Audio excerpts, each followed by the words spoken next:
It's hard to blow up a dinosaur, though. So it is hard. Yeah. Put the dinosaur into the cave. After you got to make a brontosaurus-sized maze. Yes, exactly. Woo!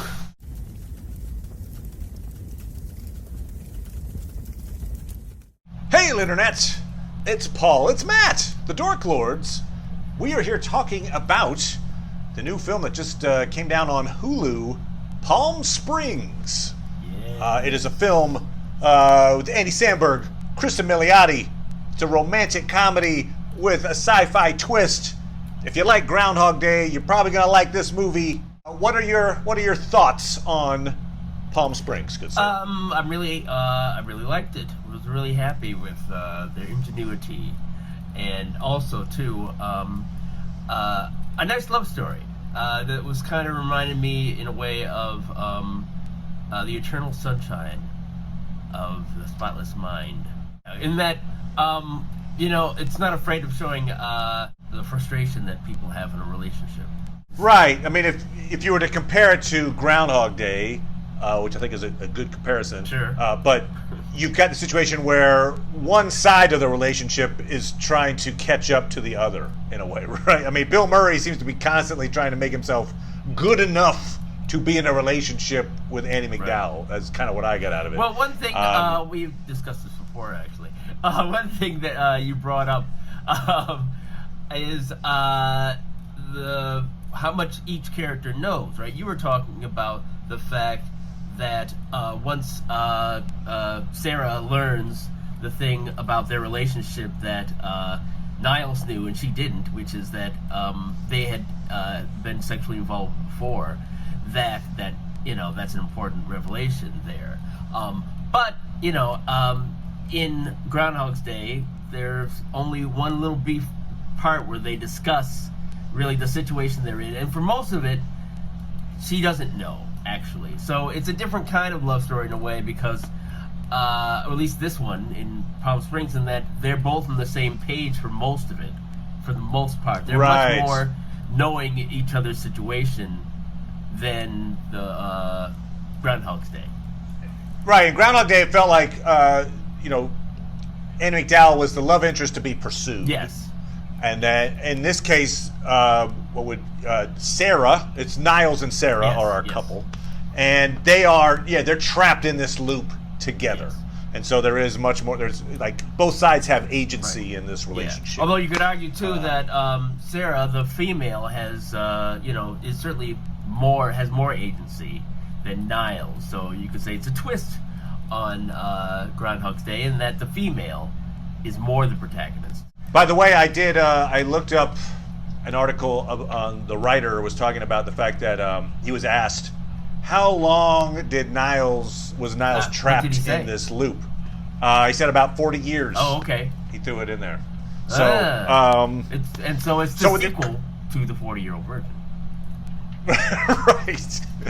right, the 40-year-old time loop. Because there's a plot point that happens where Niles admits that he doesn't remember what he did before he got put in the title. Yes. He doesn't remember his job. Yes. He doesn't remember a lot of this kind of stuff. And so 40 years, I suppose, it's... You think that's about still how long remember, it would take you to forget your life? That's right, I forgot my life. That's right, roughly, he's probably lived this day maybe 14,000, 15,000 times-ish, somewhere in there, is the idea. But anyway, so that's kind of in other words, it's not like he's been doing this for a million years. Yes, yes. I don't know how old he was when he started this, but he's, I don't know, roughly 30, maybe, I don't know. So he's a retiree in actual time that he spent, but he's still his youthful self. The conceit here is not, Groundhog Day was, it's Groundhog Day every day. Here it is Sarah's sister's wedding. Yes.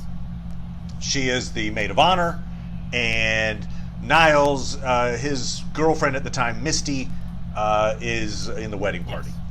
Yes. I guess she's like the best friend of the sister. I never got their exact relationship. Yeah, anyway. It doesn't speak well of the sister that would be one of her friends, but Yeah, I know.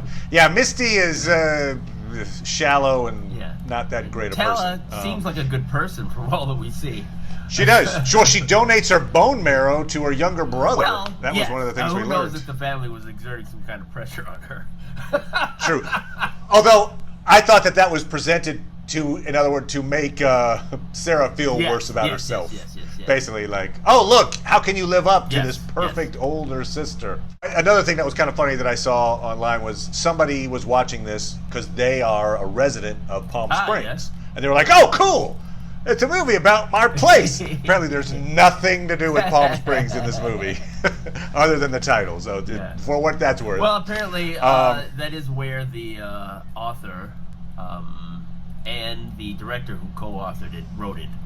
Oh, okay. Very good. So that's hence that thing. I thought also because it's placed in a desert, there's that feeling of like being removed from society, maybe. Sure. Like this, like we're in this oasis of nothingness, maybe.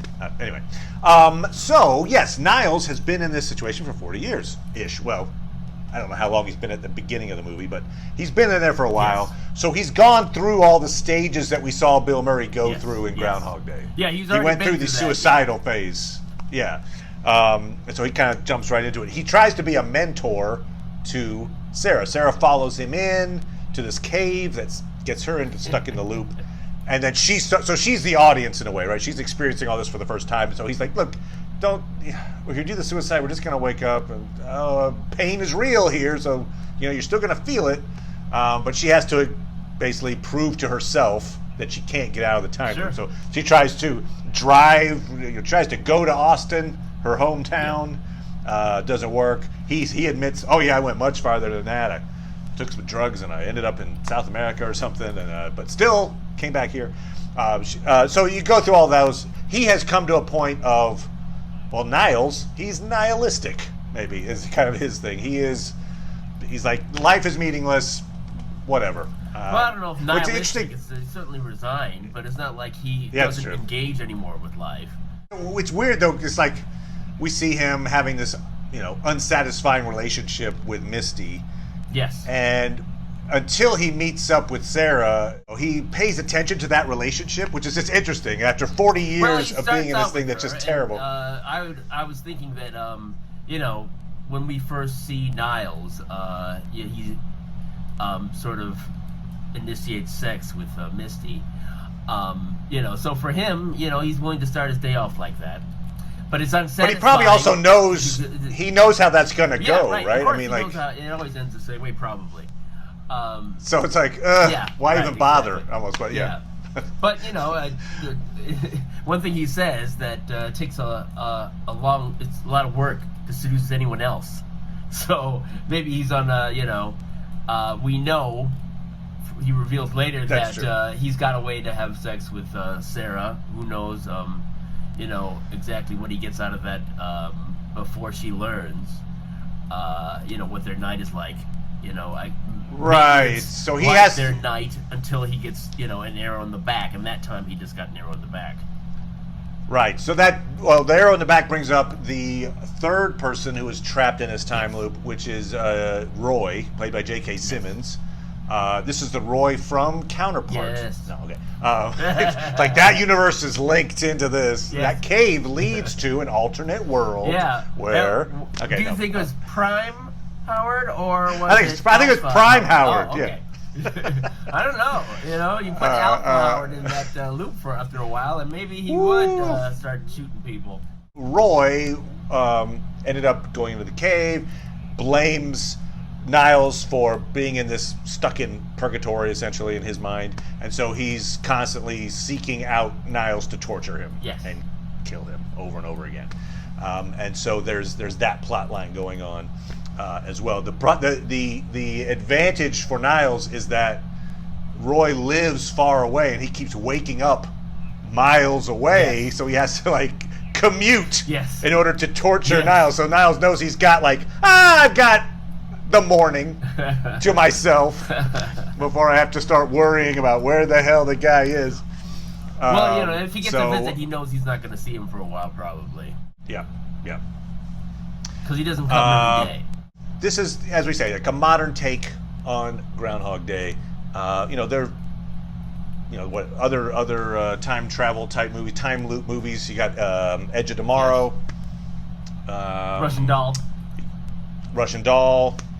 Star Trek has explored these in various episodes Sure. A few different times, and so, but no, it's a clever version of it. We see that in his attempt to woo Sarah, he's figured out that the way to do that is when she is called upon to make a toast as the maid of honor, he saves her, basically. So he comes in, makes the toast instead, and he makes it about how people are lost and they can be found, and he's looking pretty much right at her the whole time, and she's like, what's going on? And then there's this, there's obviously, after the toast, there's dancing. And so he is basically making eye contact with her, and you can tell he's been involved in this dance so many times that he knows when everyone in this room or in this dance space is going to be, and when they're going to fall down, when they're going to shift. And so he's the conductor. Like, he's the conductor of this symphony of sorts. It impresses her to the point that, okay, wow, you're pretty cool. Had you heard of that disorder that she has that allows her from being able to dance? I thought it was like she was just making something up. No, it's an actual disorder. It makes it painful to move around or to move your feet or whatever, something like that. All right, so that was maybe an actual. Although we'd see her dancing later. That's true. Maybe she doesn't. So, it's just throwing that up there, like, I'm not going to dance. And yeah, my exactly. Here's my respect. One of the sillier moments in the movie is later, after they've done their montage of things we're doing, and as our relationship is growing day after day, they do this. They enter this bar and they do a little dance number, which they've obviously choreographed. They had to work on this thing. And then they kind of flip off the bar and then run out giggling, which was great. I just love that scene. It's very, very, very cool. I guess that's another difference between this and Groundhog Day. The fact that he, being Niles, gets to share this day with someone who is remembering that each day, there is value in, it's not the hell that it would be, where if you're just locked in it by yourself and no one knows you or remembers anything about you. And so actually I thought maybe it was going to go in the direction of, they just stay in this world together and they repeat the day, but that is in some ways, which is what happens to Roy. Right. Well, we get the idea that Roy might be able to get his way out, I guess. She being Sarah, calls him and tells him, maybe gives him instructions for how to get out. Yes. So it's up to him if he wants. He might not choose to. He confesses to Niles. Niles goes to visit him and realizes, he just lives in suburbia and he's got this family. And he's kind of a normal guy. Out. And come on, he wouldn't be so impressed with the idea at the end if he was want drinks to sort of mull it over happily. Because he says, I'm not gonna. That's why he was trying to kill him in the first place. Is I'm not gonna see my children get married. I'm not gonna see them grow up. True. But he adjusts to the fact that if you're gonna be stuck in a day, this is a pretty damn good day to be stuck in. Right. So, I thought that I was interpreting the fact that he was happy was being the fact that he was happy that Niles found a way out. Like, he realized that for Niles, that repeating that day. He didn't care about Niles, which is why he didn't want to see him again. It's like after Roy gets put in the hospital and Sarah is out of Niles' life. Gotcha. Niles goes to finally confront him the way that Sarah was suggesting that he should. Perhaps just to sort of feel like, wow, I'm doing this thing that she told me to do. And so he says, I don't want to see you anymore. I got you. And so the reason so I don't have to go back. The reason he visits him at the party again is because of the post credits, because of the message. Okay, so he wants to go see it for himself. I didn't notice until I watched it again. Like, she makes a call when she's in front of the cave, and that's when she's like, it sounds like she's giving Roy the information then. But she gives a second message when she's at the party, the reception there, and maybe she's calling Niles. But Niles doesn't seem to get that message. That isn't part of what seems to be what he's doing. Maybe he heard it, though, and they just didn't, there's something they cut or whatever. Interesting. But yeah, she gets another call, which I assume is to him. So, we see the relationship blossom until the moment when they consummate their relationship at their camping out in the wild. And then, as a typical romantic comedy will, you come up with the obstacles to the relationship going forward. Right. And in this case, her obstacle is when they've had this wonderful night together, and then she wakes up again, and we see one of the reasons that what she wakes up to every morning. Right, and we see that, and one of the reasons that she's so depressed in a way, right, is that she is waking up every time having just slept with the fiance of her sister. So the guy who's about to be her brother-in-law, she's sleeping with him on the night before the wedding. Yes. And so that pain of letting down the family, I think, too, and like that, having to constantly see this over and over again. She's like, I got to get out of this day. I have to, like. Well, she does, and she actually puts it in a greater context in terms of her life. She talks about how she has a history of drinking and fucking around, is what she says. Well, she had a divorce. She was married for 2 years, even though she knew it wouldn't work out. She was basically put herself into a terrible situation. Right, and she was trying to know Niles better when she revealed that, but she put it in the frame of, if you don't learn from your mistakes, you're doomed to repeat those mistakes, which of course is what she's doing. She's doing it every morning. Yep. So that's a part of why she's so hell-bent on trying to get out, because she's trying to break that pattern. That's a great point, the repetition, right, that she is literally repeating her mistake every single day. Yeah. It's a great point. So that drives her to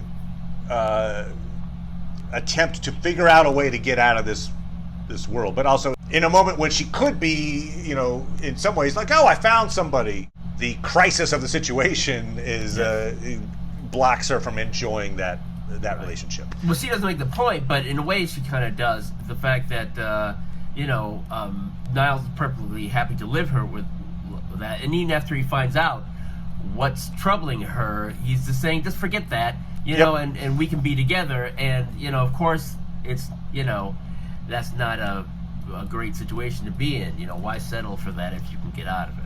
Right. He's put off by the fact that she seems so upset all of a sudden. He's not sure where she's coming from.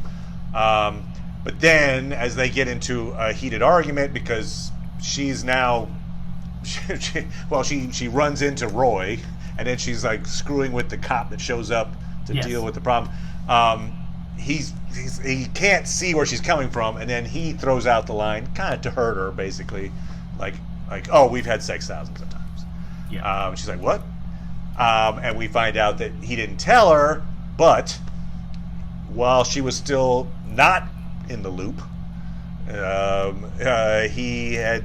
he'd been wooing her over and over and over and over again. Yeah, and it's an interesting thing about why he didn't tell her, but you can make some guesses based on the fact that, like, when they were having the campfire there, that he sort of says people just leave. Maybe they're they drift away. So maybe a part of his evening with her doesn't end up well. Certainly after far as Sarah is aware that after their first failed sexual encounter, she's not willing to do it again initially, and I think she kind of phrased it in a way of like, this just, I think sort of they're in the same mindset of the difficulties of relationships, really.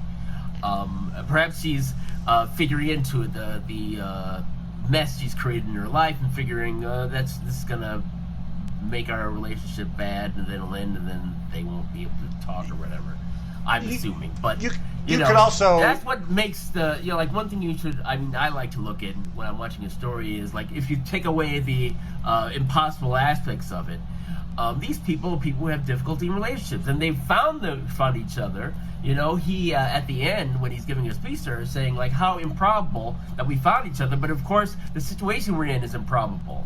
Right. And her point was, you're only choosing me because I'm the only person you could choose. But in reality, they actually are a good match for each other.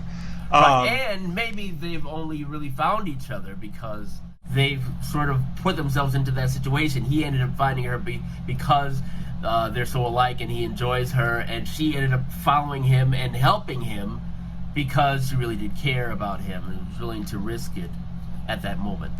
Well, it's interesting too.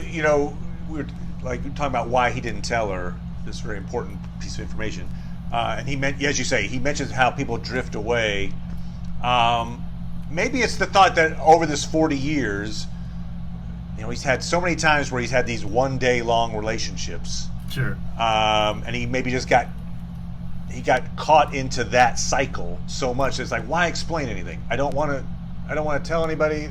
I mean, talking about the past is meaningless, and so he's having to adapt to the idea that, oh shoot, there's somebody for the first time in decades. There's somebody who actually does remember yesterday, and he's actually lost the ability. Maybe he's feeling that he's not able to bring anything else because he's lost everything else, and maybe he didn't really have anything before anyway, and so anything richer he can't provide because he's lost it all and actually didn't have much before anyway.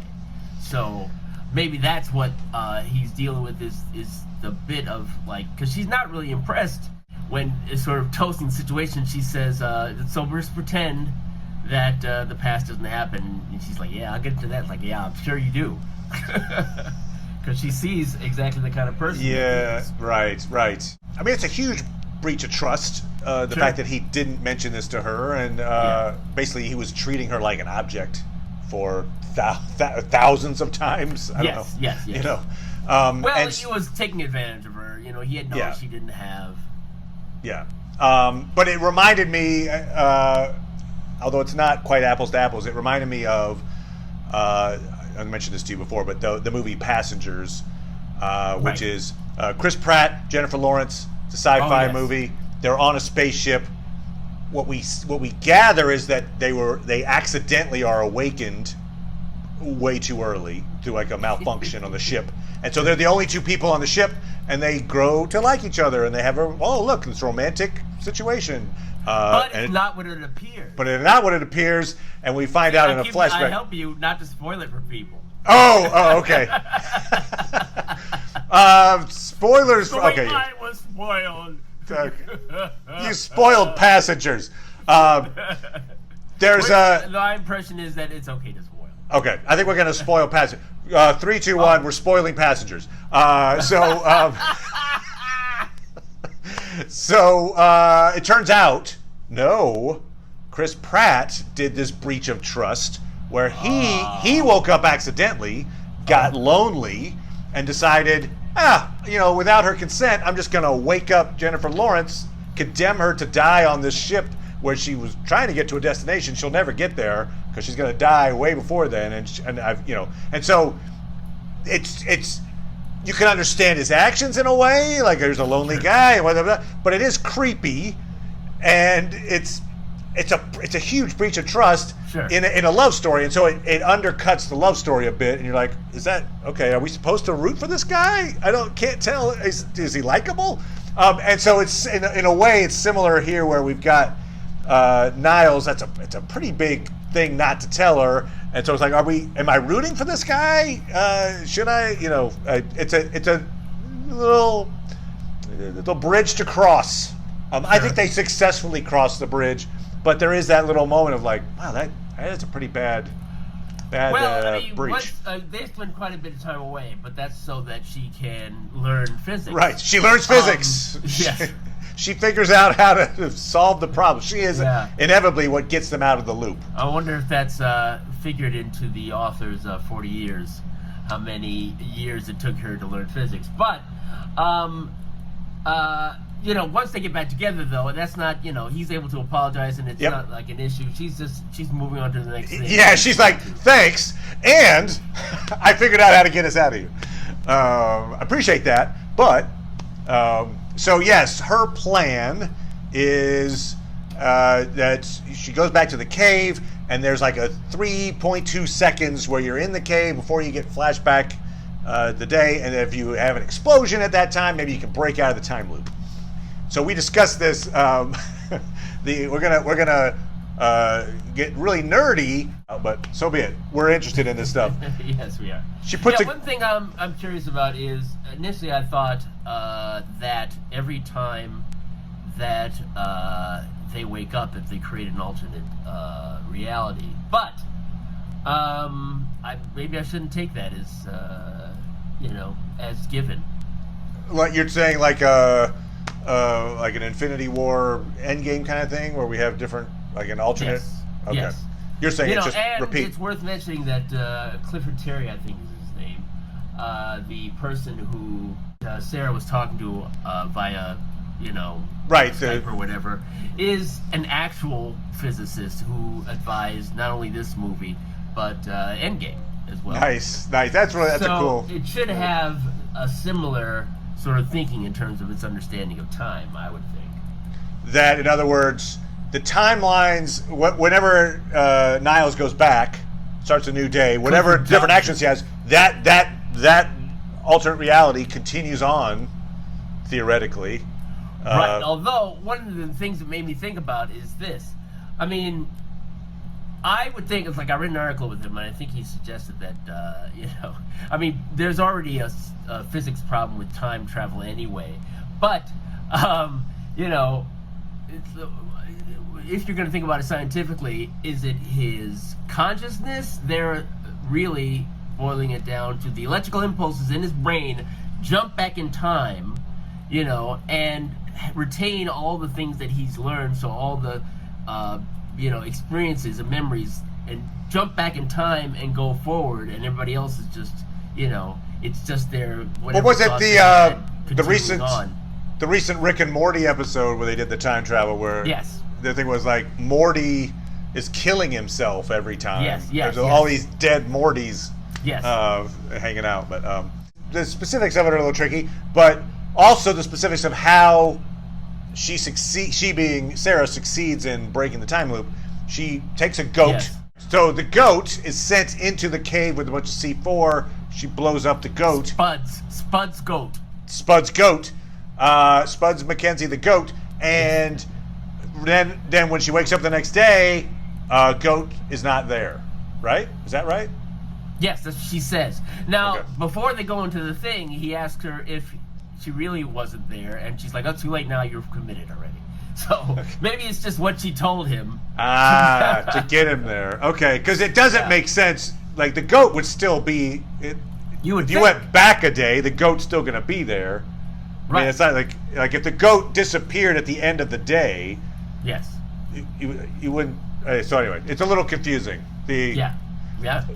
If you have your theories out there for how the goat dying was able to be proof that she'd broken the loop, let us know. One thing that we talked about before, but in Lost, the episode where they're exploring time travel, where the Australian person on the island experiences going back in time and keeps jumping back and forth, and basically the person that he finds that helps him understand what he needs to do is a character who says that, okay, here's how you do it.